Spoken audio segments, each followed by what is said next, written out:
اعوذ باللہ من الشیطان الرجیم، بسم اللہ الرحمن الرحیم۔ آج ہم پڑھنے جا رہے ہیں سبق چچا چھکن نے دھوبن کو کپڑے دیے۔ ہفتہ ہمارا 5واں سٹارٹ ہو چکا ہے اور اب ہم پڑھنے جا رہے ہیں۔ سب سے پہلے ہم دیکھیں گے اس کے تدریسی مقاصد۔ طلبات اس قابل ہو جائیں کہ سبق کو درست تلفظ کے ساتھ پڑھ سکیں، مشکل الفاظ کے معنی اخذ کر سکیں، محاورات کے معنی کو اخذ کر کے جملہ سازی کر سکیں، سوالات کے جوابات اخذ کر سکیں۔ اس دفعہ جو ہم سبق پڑھنے جا رہے ہیں اس میں نئی چیز ہے محاورات سازی۔ اب ہم پڑھنے جا رہے ہیں چچا چھکن نے دھوبن کو کپڑے دیے۔ تھوڑا سا پہلے اس کا تعارف دیکھ لیتے ہیں۔ کہانیاں لکھتے ہوئے کچھ ادیب اپنی تحریروں میں ایک مستقل کردار رکھتے ہیں، وہ کردار ان کی پہچان بھی بنتا ہے اور ان کی نگاشات کا مرکزی کردار بھی ہوتا ہے۔ مزاحیہ کرداروں میں امتیاز علی تاش کے چچا چھکن، کنہیا لال کپور کے چچا افلاطون اور مشتاق احمد یوسفی کے مرزا عبدالودود بیگ قابل ذکر ہیں۔ امتیاز علی تاش کے کردار چچا چھکن کے بارے میں ان کا لکھا ایک نثر پارہ آج ہم پڑھنے جا رہے ہیں۔ چچی ایک تو بار نہیں 20 مرتبہ چچا چھکن سے کہہ چکی ہیں کہ باہر تمہارا جو جی چاہے کیا کرو، مگر خدا کے لیے گھر کے کسی کام میں دخل نہ دیا کرو۔ آپ بھی ہلکان ہوتے ہو اور دوسروں کو بھی ہلکان کرتے ہو۔ ہلکان کا مطلب تھکا دینا۔ چچا اس قدر ناشناسی سے کھنچ جاتے اور چڑھ کر کہتے، بھلا صاحب کان ہوئے، یعنی میری توبہ، پھر کبھی آپ کے کام میں دخل دیا تو جو چور کی سزا وہ ہماری۔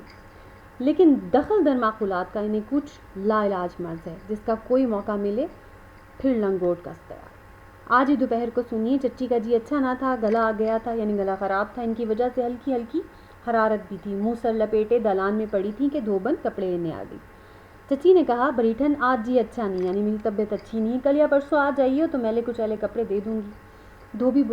دھوبن بولی، بیوی جی بریٹھا آج رات بھٹی چلا رہا ہے، کپڑے مل جاتے تو 8ویں دن میں دے جاتی، نہیں تو 10-15 دن لگ جائیں گے۔ چچی نے کہا، اب جو ہو سو ہو، مجھ میں تو اٹھ کر کپڑے دینے کی ہمت نہیں۔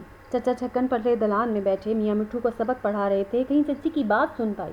انہیں ایسے موقع اللہ دے، چھٹ ادھر آ پہنچے، بولے، کیا بات ہے، کپڑے دینے ہیں دھوبن کو، ہم دیے دیتے ہیں۔ چچی بولی، اے خدا کے لیے رہنے دو، ہلکم ڈالو گے سارے گھر میں، یعنی ایک طوفان کھڑا کر دو گے۔ پہلے ہی میرا جی اچھا نہیں ہے، چچا کب رکنے والے بھلا؟ بولے، واہ کوئی بات ہے، یہ ایسا کام ہی کہ ابھی نمٹائے دیتے ہیں، یعنی ابھی میں فوراً اس کو 2 منٹ میں کر لوں گا۔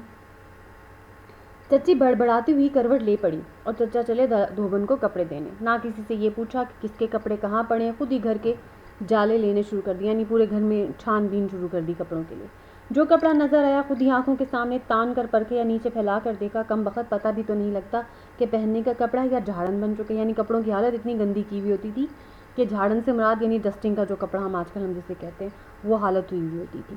کسی کپڑے کو چھوڑا، کسی کو بغل میں دبایا، کہیں جھک کر چارپائی کے نیچے جھانکا، کہیں ایڑیاں اٹھا کر الماری کے اوپر نظر ڈالی۔ معلوم ہوتا تھا کہ آج چچا نے قسم کھا رکھی ہے کہ جو کام بھی ہوگا آپ ہی کریں گے، لیکن آخر کب تک؟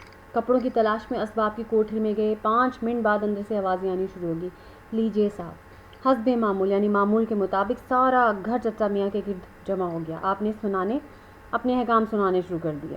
اب کھڑے میرا منہ کیا دیکھ رہے ہو؟ جمع کرو میلے کپڑے، پر دیکھو رہ نہ جائے کوئی، ایک ایک کونا دیکھ لیجیو۔ دالان میں ڈھیر لگا دو سب کا، تم ہمارے کمرے میں سے میلے کپڑے سمیٹ لاؤ، اور سننا وہ چھٹن یا بنو کا ایک کرتا بانس پر لپٹا ہوگا کونے میں رکھا ہے، پرسوں کمرے کے جالے اتارے تھے ہم نے، وہ بھی اس کو کھولتے ہوئے لیتے ہوئے آؤ۔ ایک بنیان ہمارا آتش دان میں رکھا ہے، بوٹ پوچھے تھے اس سے۔ اسی طرح باقی سبق بھی ہے ہمارا، اس کو بھی ہم پڑھیں گے، لیکن اسی انداز میں اب آپ خود ہی اس کو پڑھیں گے اور ان میں سے سوالات کے جوابات اخذ کریں گے۔ اب ہم پڑھنے جا رہے ہیں مشکل الفاظ کے معنی۔ دخل دینا، مداخلت کرنا، کارگزاری کارکردگی، داد دینا تعریف کرنا، میزان پیمانہ یا فہرست، حسب معمول معمول کے مطابق، ناشناسی جان پہچان نہ ہونا، کان ہونا، خبر ہونا، قدر شناسی اہمیت جاننا، کھسیانی شرمندہ۔